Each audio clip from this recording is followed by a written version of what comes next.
नमस्कार भाइयों। तो आज हम बात करते हैं कि जो आगरा में महापंचायत का आयोजन हुआ है दोस्तों, वो हमारी पाल बघेल गढ़िया समाज ने जो महापंचायत का आयोजन किया है दोस्तों, वो क्यों किया है, क्या वजह थी, किस वजह से आयोजन करना पड़ा। तो दोस्तों इस वीडियो में हम सभी बातों पर चर्चा करेंगे। तो दोस्तों वीडियो को लास्ट तक आप देखते रहिए दोस्तों। लेकिन दोस्तों मैं ये आज बोलना चाहूँगा कि मुझे आज अपनी समाज पर गर्व हो रहा है, क्योंकि दोस्तों भारी से भारी संख्या में हमारे प्रिय भाइयों आगरा में उपस्थित हुए। दोस्तों मैं उन लोगों को धन्यवाद बोलना चाहूँगा, और ख़ासकर राकेश पाल हमारे सम्माननीय नेता, मैं आज उनको नमन करता हूँ। बहुत ही बढ़िया लाद दोस्तों मैं इस घटना की पूरी बात आपको सुनाना चाहता हूँ, तो आप प्लीज़ ध्यान से सुनिए। आज हम बात करने वाले हैं ये घटना आगरा के खंदौली ब्लॉक के मुनी चौराहे की है। ठाकुर और गढ़िया समाज में जो आक्रोश मचा हुआ है, तो मैं आपको शुरू से बता दूं, ये घटना दिनांक 5 अगस्त 2022 को समय 2:30 की है। यह एक जमीनी विवाद था, जबकि इस मामले में 7 महीने पहले ही समझौता होने के बाद उस जमीन की बाउंड्री वॉल माननीय लक्ष्मी नारायण प्रधान जी के द्वारा करा दी गई थी। लेकिन इस बात को फिर से महेश और अशोक पुत्र मुरारी लाल के द्वारा गैरकानूनी तरीके से उखाड़ा गया और इनके द्वारा बाउंड्री वॉल को तोड़ दिया गया। फिर ठाकुर जाति का घमंड दिखाते हुए उन्होंने अपशब्द का प्रयोग किया।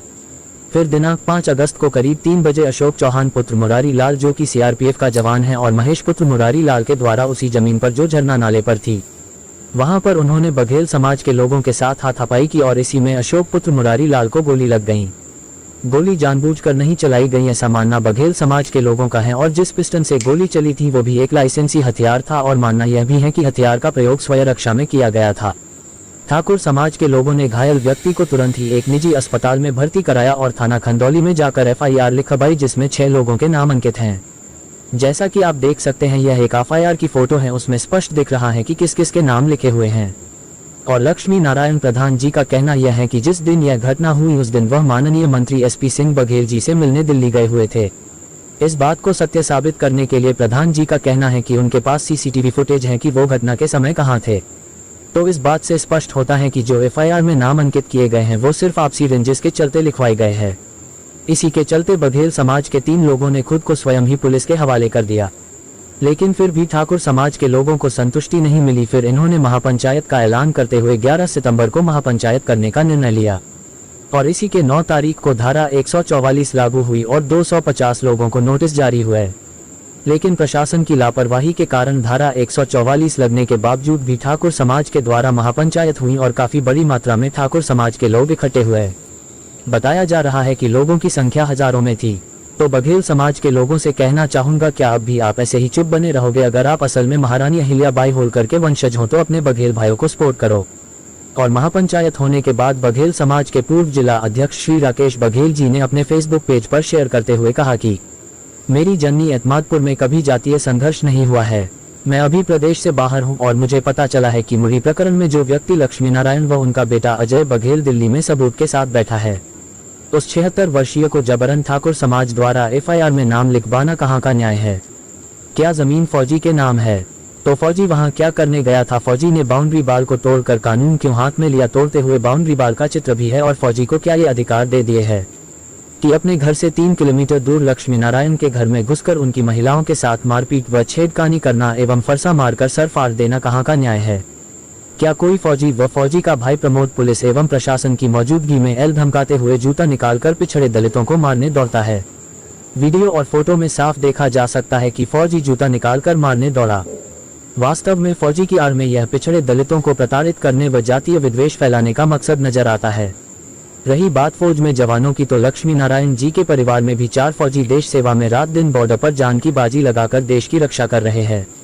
एक दिन पहले तहसीलदार द्वारा गठित टीम से पैमाइश ठीक हो चुकी थी। फिर उसके बाद SDM ने सत्ता के दबाव में बैकडेट में ठियाबंदी का ऑर्डर करके जमीन को और विवादित कर दिया। ये भी जांच का विषय है। SDM द्वारा बार बार चेतावनी क्यों दी जा रही है, और शासन प्रशासन को जब ये पता था कि ये पंचायत की जा रही है तब धारा 144 लगाई गई, लेकिन रातों रात फिर धारा क्यों हटा दी गई?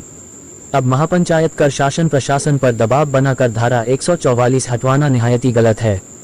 76 वर्षीय बुजुर्ग पूर्व प्रधान श्री लक्ष्मी नारायण का प्रकरण न्यायालय में विचाराधीन है। जो भी ठाकुर समाज द्वारा बातें बताई जा रही है बातें वह एक पक्षीय है।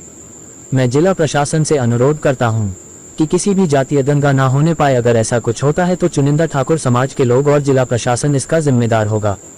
सिर्फ सत्ता का नशा और पिछड़े दलितों के प्रति घृणित मानसिकता के कारण बघेल गढ़िया समाज को न्याय से दूर रखा जा रहा है। पिछड़े दलितों को दबाने और उनके प्रति गंदी मानसिकता के कारण ही श्री लक्ष्मी नारायण बघेल को टारगेट किया जा रहा है। आज बघेल के साथ ऐसा हो रहा है, कल कुशवाहा, निषाद, शाक्य, सैनी, यादव, लोधी, राजपूत, जाटव, प्रजापति, खटी, दिवाकर, बाल्मीक, मुस्लिम आदि समाज के साथ भी इसी तरह का प्रकरण अलग अलग रूपों में होगा। क्या सत्ता के दबाव में एक समाज किसी दूसरे समाज को जैसे चाहे शोषण करेगा? क्या दलित पिछड़ों को इस स्थिति में न्याय मिल सकता है? मैं ओबीसी एससी समाज के सभी भाइयों से व सभी संगठनों से निवेदन करता हूं, सभी संगठन प्रदेश व देश के साथ आएं, अपने हक अधिकार की लड़ाई लड़े और रक्षा करें। यदि प्रशासन द्वारा निर्दोषियों को प्रताड़ित किया गया तो ओबीसी और एससी बहुत जल्द एक बड़े आंदोलन की घोषणा करेगा। पीड़ित परिवार के साथ पूरा ओबीसी और एससी समाज खड़ा है। और मैं भी घोषणा करता हूं, यदि लक्ष्मी नारायण जी को न्याय नहीं मिला तो मैं और मेरी एतमादपुर की जनता लक्ष्मी नारायण जी के परिवार के साथ तन मन धन के साथ खड़ी है। ऐसा बयान श्री राकेश बघेल के द्वारा दिए जाने पर बघेल समाज के लोगों में अब एक अलग रुचि नजर आ रही है। अब ऐसा भी मानना है कि बघेल समाज के लोगों के द्वारा भी एक महापंचायत की जा सकती है, जिसमें मुख्य अतिथि जैसे माननीय एसपी सिंह बघेल जी एवं माननीय राकेश बघेल जी और माननीय शुभम पाल जी और ऐसे ही दिग्गज नेता उपस्थित रहेंगे। आप सभी से निवेदन है कि ज्यादा से ज्यादा लोगों के साथ महापंचायत एवं अपनी समाज का सहयोग करें। धन्यवाद।